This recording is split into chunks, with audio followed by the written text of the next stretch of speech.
আজ প্রথমবারের মতো জাতিসংঘ অধিবেশনে ভাষণ দেবেন প্রধান উপদেষ্টা ডক্টর মোহাম্মদ ইউনূস।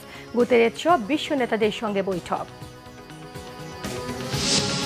সব মামলা প্রত্যাহার করে তারেক রহমানের দেশে ফেরার ব্যবস্থা করার দাবি মির্জা ফখরুলের। বললেন, দুর্গাপূজায় অস্থিতিশীলতা তৈরি করতে পারে আওয়ামী লীগ। নির্বাচন নিয়ে সরকারের পরিষ্কার বক্তব্য থাকা উচিত, অভিমত বিশ্লেষকদের। সংস্কার কার্যক্রম দ্রুত করার তাগিদ বিএনপি নেতাদের। বাজারে ফের সিন্ডিকেটের দৌরাত্ম্য, বেড়েছে সব ধরনের মুরগির দাম, পর্যাপ্ত সরবরাহ কমছে না ইলিশ সহ কোনো মাছেরই।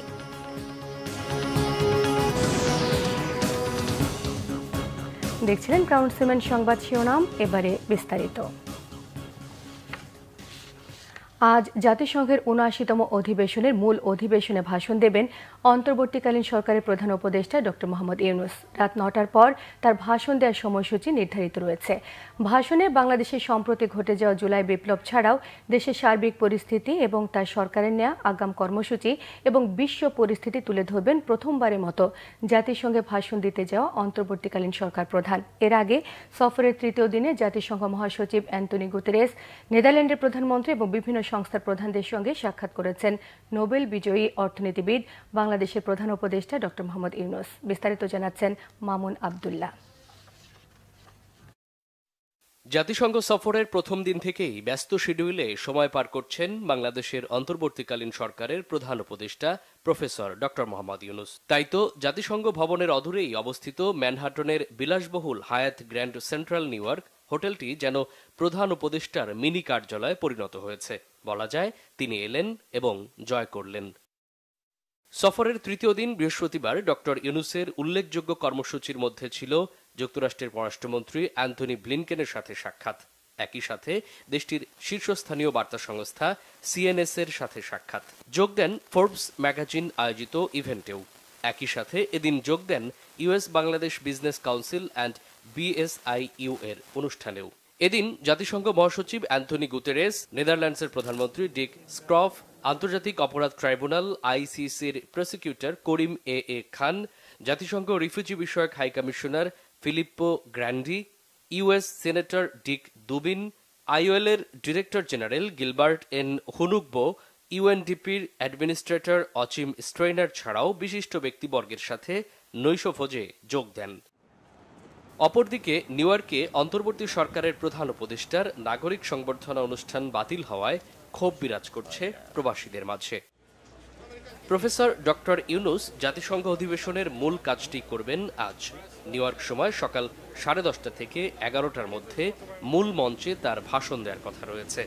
ভাষণে বিশ্ব পরিস্থিতির পাশাপাশি বাংলাদেশে ঘটে যাওয়া সম্প্রতি জুলাই বিপ্লব নিয়েও কথা বলবেন বলে জানা গেছে। একই সাথে তার সরকারের নেয়া রোডম্যাপও জানাতে পারেন বিশ্ববাসীকে। শুক্রবার জাতিসংঘের মূল মঞ্চে ভাষণ দেয়া ছাড়াও সাক্ষাৎ হবে মালদ্বীপের প্রেসিডেন্ট মোহাম্মদ মইজ্জুর সাথে। একই সাথে বাংলাদেশি বিনিয়োগকারীদের সাথে বৈঠক সহ অন্যান্য কর্মসূচিতে অংশ নিয়ে এদিন রাতেই দেশের উদ্দেশ্যে নিউ ইয়র্ক ত্যাগ করার কথা রয়েছে অন্তর্বর্তীকালীন সরকার প্রধান ডক্টর মোহাম্মদ ইউনূসের। মামুন আবদুল্লাহ, বাংলা ভিশন, ঢাকা। কোনো টালবাহানা না করে তারেক রহমানের সমস্ত মামলা প্রত্যাহার করে তাকে দেশে ফেরানোর ব্যবস্থা করার দাবি জানিয়েছেন বিএনপি মহাসচিব মির্জা ফখরুল ইসলাম আলমগীর। গাজীপুরে কাপাসিয়া সরকারি পাইলট উচ্চ বিদ্যালয় মাঠে বিএনপি স্থায়ী কমিটির সাবেক সংসদ সদস্য আসম হান্নান শাহর মৃত্যুবার্ষিকী উপলক্ষে আয়োজিত স্মরণ সভায় প্রধান অতিথির বক্তব্যে তিনি দাবি জানান। তিনি আরও বলেন, অবাধ নিরপেক্ষ নির্বাচন দিয়ে দেশে নির্বাচিত সরকার গঠনের ব্যবস্থা করতে হবে, সেই সরকার দেশ চালাবে। এজন্য যত দ্রুত সম্ভব দেশের প্রশাসনকে সংস্কার করে নির্বাচনের উপযোগী করার তাগিদ দেন তিনি। বিএনপি মহাসচিব অভিযোগ করেন, এখনও আওয়ামী লীগ বিভিন্ন ষড়যন্ত্র করছে। দুর্গাপূজাকে কেন্দ্র করে তারা দেশে অস্থিতিশীল পরিবেশ তৈরি করতে পারে বলে আশঙ্কা প্রকাশ করেছেন তিনি। সনাতন ধর্মাবলম্বীদের অভয় দিয়ে বিএনপি মহাসচিব জানান, দেশের মানুষ তাদের পাশে আছে।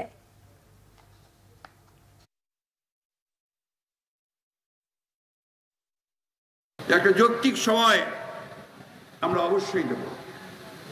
যৌক্তিক সময় মানে এই না যে তারা অনেক বেশি সময় নিয়ে আমাদেরকে পূর্বের অভিজ্ঞতার মতো অন্য কিছুর মধ্যে চলিয়ে দেবেন, সেটা পারা যাবে না।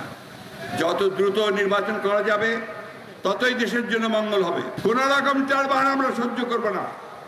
আমি পরিষ্কার করে আজকে এই সভা থেকে বলতে চাই, যে সমস্ত মামলা প্রত্যাহার করে অবিলম্বে জনাব তারেক রহমানকে দেশে ফিরিয়ে আনার ব্যবস্থা করা হোক। একই সঙ্গে যত মামলা আছে এই সরকার, আওয়ামী লীগ সরকার আমলে করা হয়েছে, আমাদের ছাত্র দল, যুব দল, স্বেচ্ছাসেবক দল সহ মূল দল সহ সমস্ত মামলাকে অবিলম্বে প্রত্যাহার করতে হবে। রাজনৈতিক বিশ্লেষক এবং বিএনপি নেতারা বলেছেন, সরকারের উচিত অবিলম্বে নির্বাচনের সময় নিয়ে রাজনৈতিক দলগুলোর সঙ্গে আলোচনা এবং নির্বাচনের সময় নির্ধারণ করা। এর আগে নির্বাচন কমিশন সহ যেসব প্রতিষ্ঠান সংস্কার জরুরি সেগুলো দ্রুত শেষ করা। আরও জানাচ্ছেন জাহাঙ্গীর আকন্দ।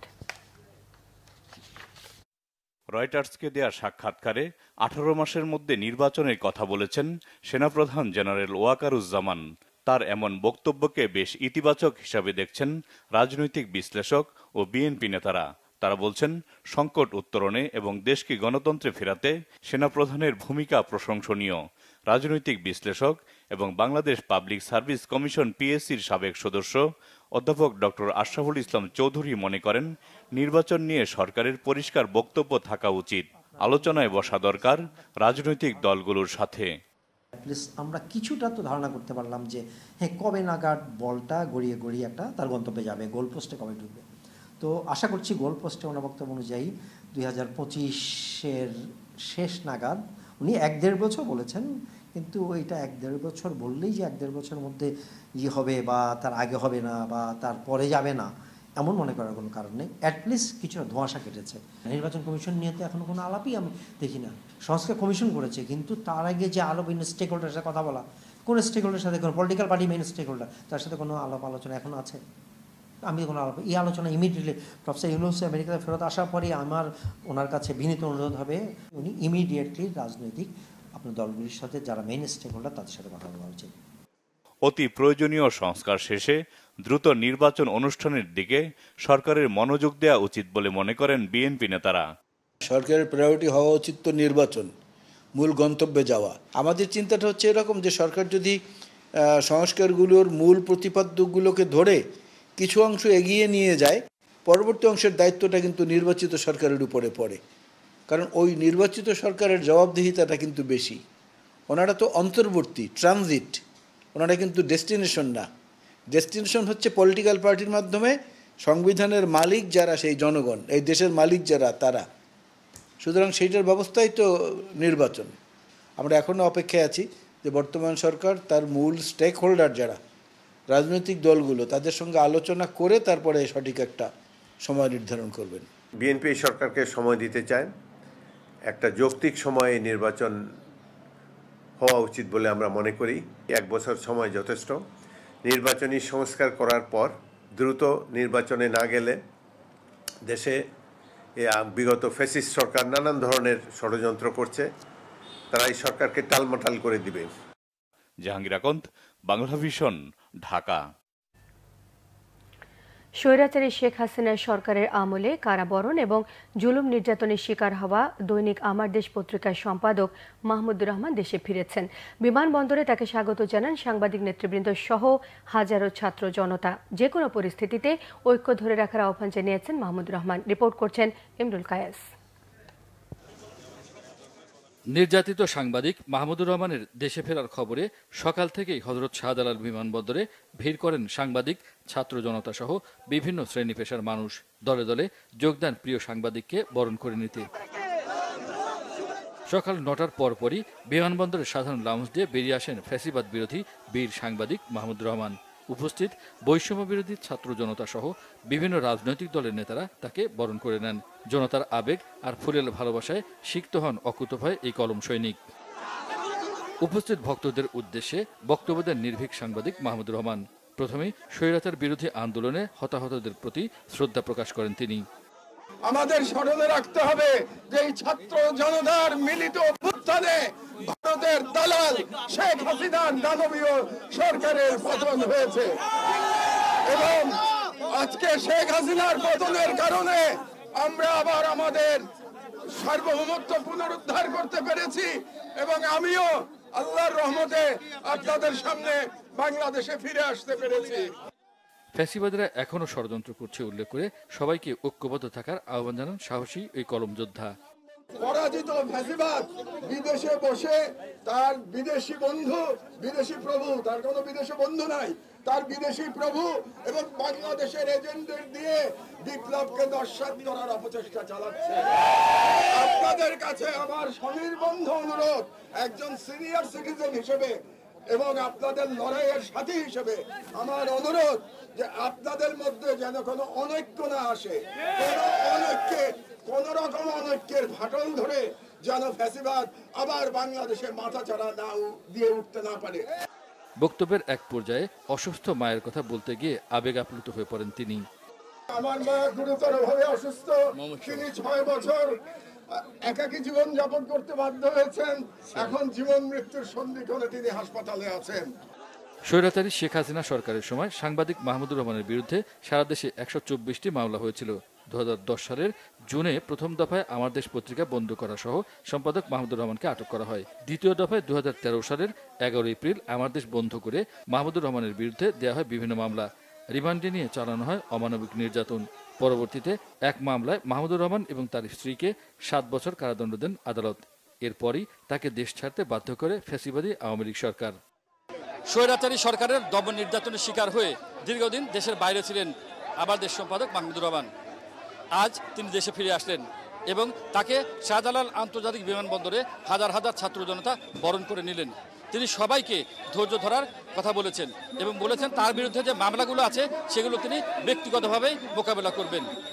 ইমরুল কায়েস, বাংলা ভিশন, ঢাকা। নিত্যপণ্যের বাজারে অস্থিরতা কমছেই না। সরকার পরিবর্তনের শুরুর দিকে ব্রয়লারের দাম 220 থেকে 150 টাকা আর সোনালী মুরগির দাম নেমে আসে 320 থেকে 220 টাকায়। কিন্তু সিন্ডিকেটের দৌরাত্ম্য না কমায় আবারও কেজিতে দাম বেড়েছে 30 থেকে 40 টাকা পর্যন্ত। প্রতি কেজি ব্রয়লার মুরগি 180 থেকে 190, সোনালী বিক্রি হচ্ছে 250 টাকায়। অস্থিরতা ডিমের দরেও সরকারে বেঁধে দেওয়া দামের চেয়ে 2 টাকা বেশিতে প্রতিটি ডিম বিক্রি হচ্ছে 13 টাকারও বেশি। এই হিসেবে প্রতি ডজন ডিম কিনতে ভোক্তাদের গুনতে হচ্ছে 160 টাকা পর্যন্ত। বাজারে অন্যান্য সব মাছের পাশাপাশি রয়েছে ইলিশেরও পর্যাপ্ত সরবরাহ, তবুও দাম নেই সাধারণ মানুষের নাগালের মধ্যে। এদিকে 50 টাকার নিচে মিলছে না কোনো সবজির দামেও। সরকার পরিবর্তনের পরেও দাম না কমায় হতাশ নিম্ন এবং মধ্য আয়ের মানুষেরা। প্রতিটি নিত্যপণ্যের দাম সাধারণ মানুষের নাগালে আনতে যথাযথভাবে বাজার তদারকির দাবি জানিয়েছেন সবাই। সংস্কার ও নির্বাচনের জন্য বেশি সময় নিলে তৃতীয় পক্ষ মাথা তুলে দাঁড়াবার সাহস পাবে বলেছেন জামায়াতে ইসলামের আমির ডাক্তার শফিকুর রহমান। খুলনার আল ফারুক সোসাইটি মিলনায়তনে জেলা ও মহানগরের সম্মেলনে প্রধান অতিথির বক্তব্যে তিনি এসব কথা জানান। এ সময় তিনি আরও বলেন, যৌক্তিক সময়ের মধ্যে সংস্কারের রোডম্যাপ ঘোষণা করতে হবে এবং নির্দিষ্ট করতে হবে নির্বাচনের রোডম্যাপও। আর সরকার কথা না শুনলে প্রতিবাদে নামবেন তারা। সে সময় কারোর সঙ্গে আপোষ নয় বলেও জানিয়েছেন ডাক্তার শফিকুর রহমান।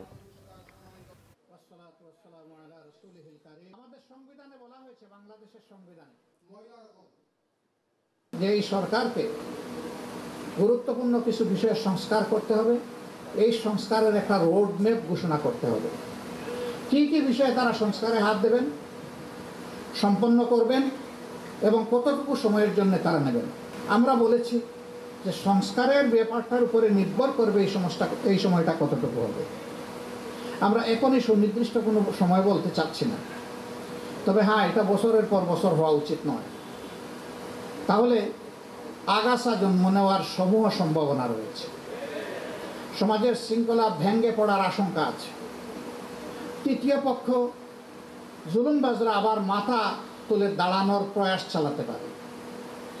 তবে এটা ঠিক, একটা দেশে যারা জনগণের উপর গণহত্যা সংগঠন করেছে, গণহত্যাকারীদের জনগণের ময়দানে রাজনীতি করার কোনো অধিকার থাকতে পারে না।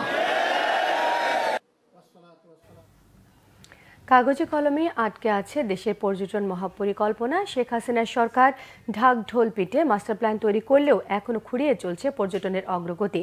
বৈদেশিক মুদ্রা আয়ের সম্ভাবনা কাজে লাগাতে চরম ব্যর্থ ট্যুরিজম বোর্ড। এজন্য ব্যবসায়ীরা দায়ী করেছেন নতুন নীতিমালা এবং মন্ত্রণালয়ের সমন্বয়হীনতাকে। রিপোর্ট করছেন জিয়াউল হক সবুজ।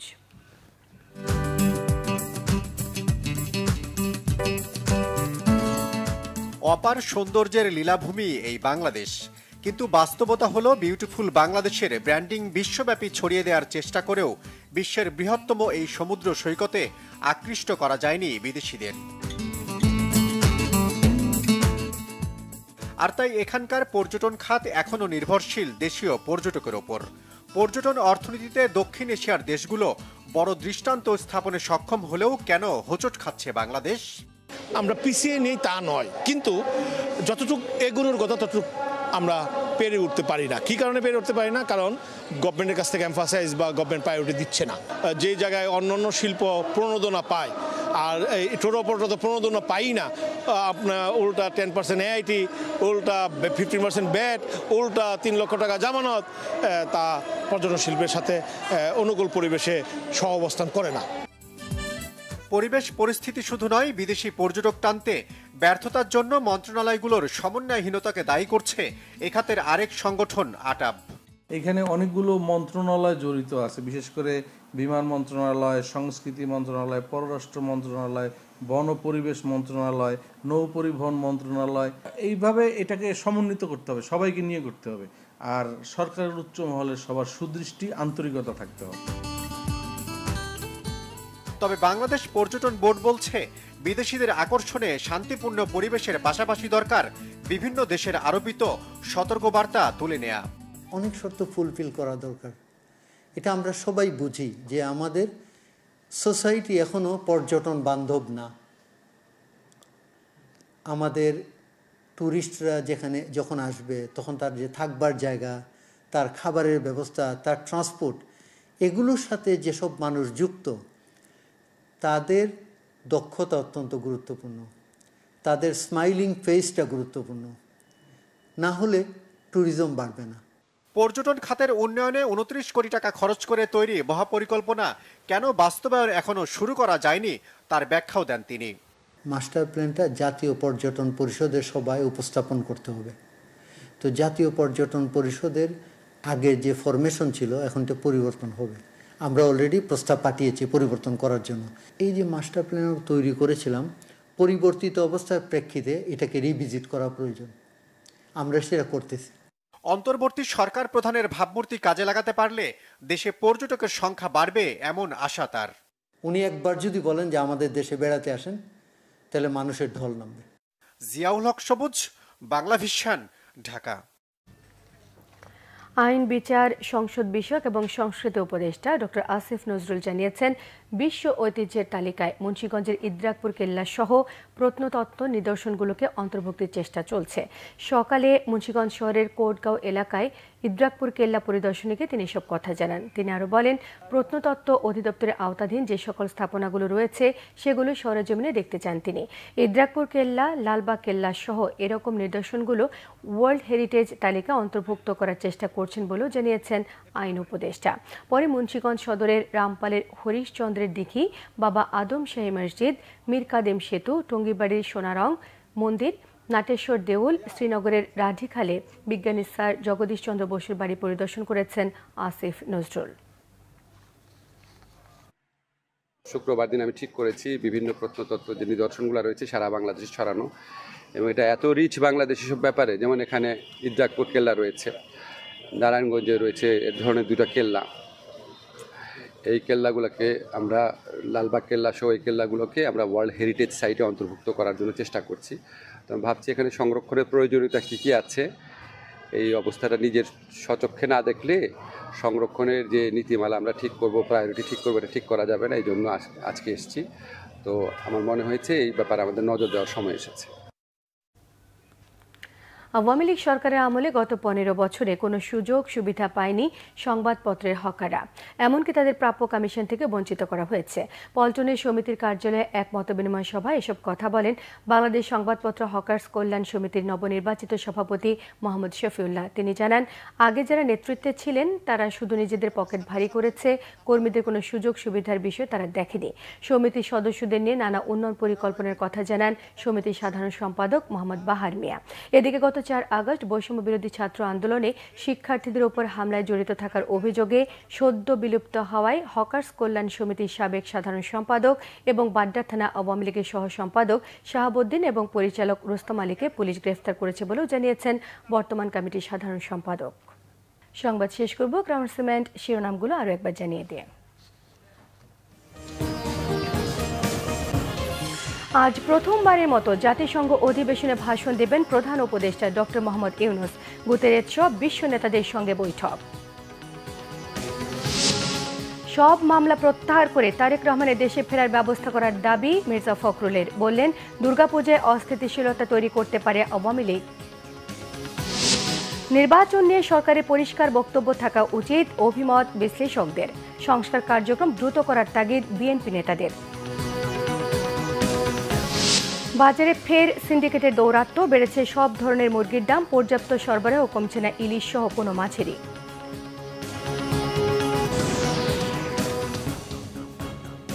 এই ছিল এখনকার মতো। পরের সংবাদ রাত 10:30টায়। নটে রয়েছে নিউজ 20, দেখার আমন্ত্রণ রইল। এছাড়া বাংলাভিশন সংবাদ এবং সংবাদ সংশ্লিষ্ট অনুষ্ঠান দেখতে ভিজিট করুন www.bbnews24.com, facebook.com/বাংলাভিশন নিউজে সাবস্ক্রাইব করুন, youtube.com/বাংলাভিশন নিউজের সঙ্গে থাকায় সবাইকে ধন্যবাদ।